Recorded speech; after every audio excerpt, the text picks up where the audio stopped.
If you've been following the WNBA this week, you already know Chicago is on fire. The Chicago sky has been thrown into absolute chaos. We're talking about Angel Reese publicly calling out her teammates, putting her own organization on blast, and then, almost like it was scripted, getting suspended. That's right. One of the most talked about stars in the league, benched. But here's where things get even more explosive. What if I told you this entire drama has less to do with team issues and everything to do with fear, and not just fear of anyone? I'm talking about Angel Reese being scared of facing Caitlin Clark, because you know there were speculations of CeCe's potential return against Chicago Sky. Sounds insane, right? Type calculated if you think Angel Reese got herself suspended on purpose to avoid facing Indiana Fever. And stay tuned, because when you put the pieces together, the timing, the pattern, and the consequences tell a story that the WNBA doesn't want to admit. And it's time we expose it. Let's start with what everyone saw unfold. This week, Angel Reese made headlines after essentially putting her teammates and her coach on blast. She didn't hold back. She called out the culture, she called out the effort, and she did it publicly. That kind of move doesn't just create tension.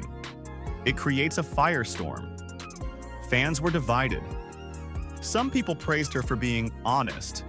Others blasted her for being a cancer in the locker room. And as if that wasn't enough drama, within days of her outburst, Angel Reese suddenly found herself in suspension territory. How? By racking up technical foul after technical foul, to the point where she triggered the automatic suspension rule. Now, think about that for a second. A player who has been walking the line all season suddenly crosses it. Right when there was news about Caitlin Clark's potential comeback, and the Indiana Fever are rumored to be preparing for a huge showdown with Chicago. Coincidence or calculated? Here's the deal. Angel Reese picked up one last technical foul. And according to league rules, that meant she had to sit out the very next game. That game just so happened to be against the Indiana Fever. This isn't just bad luck. This is timing that feels way too perfect. And it has fans asking, did Reese actually sabotage herself to avoid the matchup? Now let's address the elephant in the room. Caitlin Clark. Since day one, Clark has overshadowed Reese. In college, the narrative was all about their rivalry. In the draft, Caitlin was the face of the league before even stepping on the court. And in the WNBA spotlight, it's not even close. Every time Caitlin Clark plays, ratings spike, arenas sold out, social media explodes. And every time Angel Reese steps on the court, the conversation always circles back to, how does she measure up to Clark? That's pressure. That's a shadow that doesn't go away. And when rumors started swirling that Clark could make her big return against Chicago, the tension reached a boiling point. Was Reese rattled? Was she looking for a way out? Because let's be honest, if you've been overshadowed your whole career and now you're about to face the person, or rather their team, who's been the source of it all, the fear is real.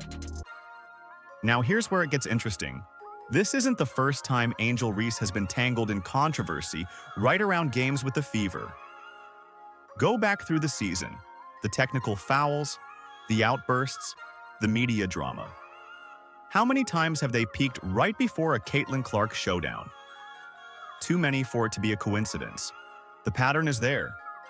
When pressure mounts and the spotlight gets hot, Reese finds herself in chaos. Whether it's intentional or not, the result is the same. She's not on the court against Clark. And think about it. What better way to avoid being exposed than to sideline yourself before the matchup even happens? And let's not forget the WNBA's role in all this. The league has been mysteriously quiet about Caitlin Clark's status. They've dangled her return like bait, letting fans speculate and keeping everyone hooked.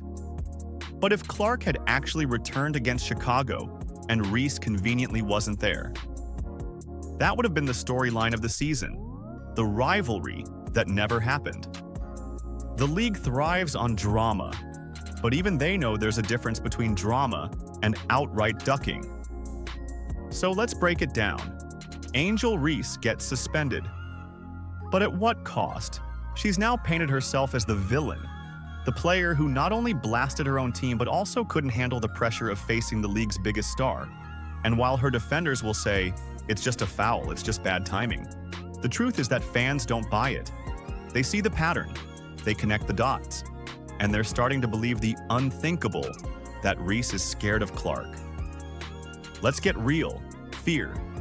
In sports is powerful. It doesn't always show up as trembling knees or shaking hands. Sometimes it shows up as self-sabotage, as unnecessary technical fouls, as distractions, as drama.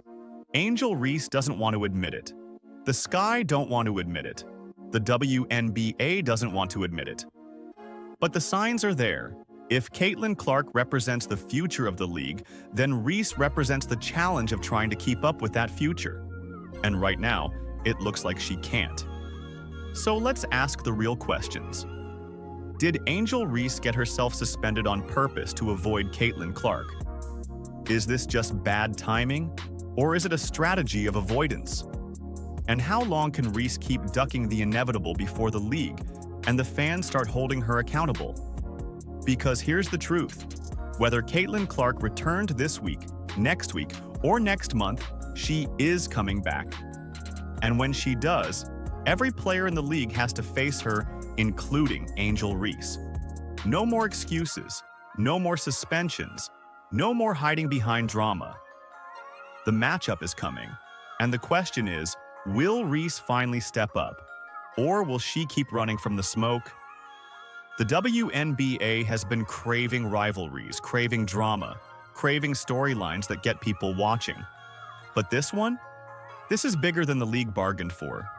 Because if Angel Reese is really scared of Caitlin Clark, then what we're watching isn't a rivalry at all. It's a one-sided story of dominance and avoidance. And at the end of the day, fans don't tune in to see excuses. They tune in to see greatness tested. So whether Angel Reese likes it or not, that showdown is coming. The only question left is, will she be ready or exposed?